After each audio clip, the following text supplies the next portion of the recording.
اب آئیے اور ایک میں کمبینیشن بتاؤں. سب سے پہلے کون پیدا ہوا دنیا میں؟ سب سے پہلے کیا پیدا ہوا؟ حدیثیں الگ الگ ہیں.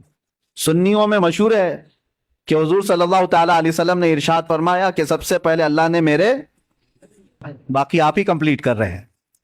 پتا ہے، ہر سنی کو پتا ہے کہ سب جانتے ہیں حضور نے فرمایا سب سے پہلے اللہ نے، حضور نے کیا فرمایا؟ میرے نور کو پیدا. یہ سب کو پتا ہے، لیکن حدیث اور بھی ہے.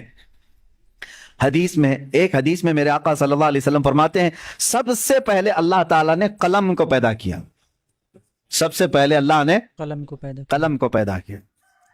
اور ایک حدیث میں ہے حضور اکرم صلی اللہ تعالیٰ علیہ وسلم فرماتے ہیں سب سے پہلے اللہ تعالیٰ نے لوح محفوظ کو پیدا کیا. ساری کائنات سے پہلے کسی بھی چیز کا ذکر نہیں ہے وہاں، کسی بھی نور کا ذکر نہیں. حضور نے فرمایا سب سے پہلے اللہ تعالیٰ نے لوح محفوظ کو پیدا کیا. تختی جس پر ساری کائنات لکھی گئی ہے، یہ لوح محفوظ کو. اب تطبیق دے کر کے بتاؤ.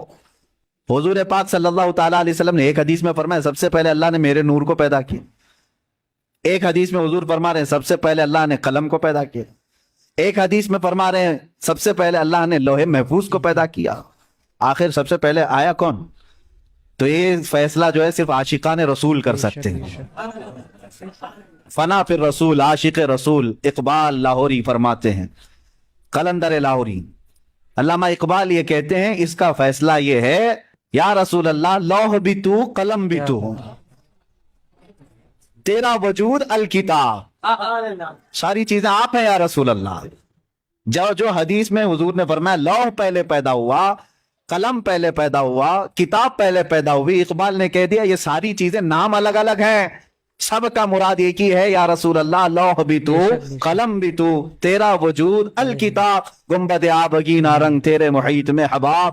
اور پھر ایک جگہ اقبال یہ کہتے ہیں کہ نگاہ عشق و مستی میں وہی اول وہی آخر.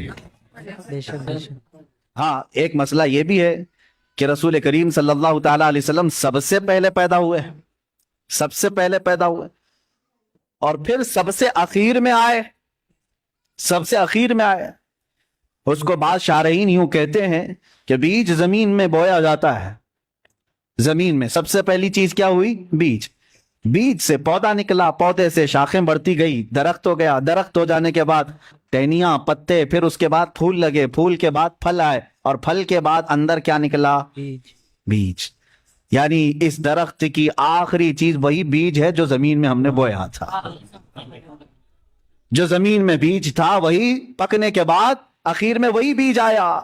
تو اقبال یہ کہتے ہیں نگاہ عشق و مستی میں وہی اول وہی آخر. اب جو رسول اللہ صلی اللہ تعالی علیہ وسلم کی حدیثیں ہیں اس میں ایک بات کی طرف میں آپ کو لے کر کے آ رہا ہوں. ذکر کیا ہے، کتاب کیا ہے، نور کیا ہے، لوح کیا ہے، قلم کیا ہے. اقبال کہتے ہیں نگاہ عشق و مستی میں وہی اول وہی آخر، وہی قرآن وہی فرقہ وہی یاسین وہی طٰہٰ. سب ذات رسول اللہ صلی اللہ تعالی علیہ وسلم کی طرف ہے. بہرحال میرے عزیزو، ذکر الہی میں اگر نبی پاک صلی اللہ تعالی علیہ وسلم کا ذکر نہ ہو تو پھر وہ ذکر کی مجلس ہی نہیں ہے، ذکر کی مجلس ہی نہیں ہے. اور اگر کوئی پہنچا ہوا آدمی دعویٰ کرتا ہے کہ فلاں بہت پہنچے ہوئے ہیں، اللہ والے ہیں، اور ان کے اندر شریعت ہے ہی نہیں، میرے آقا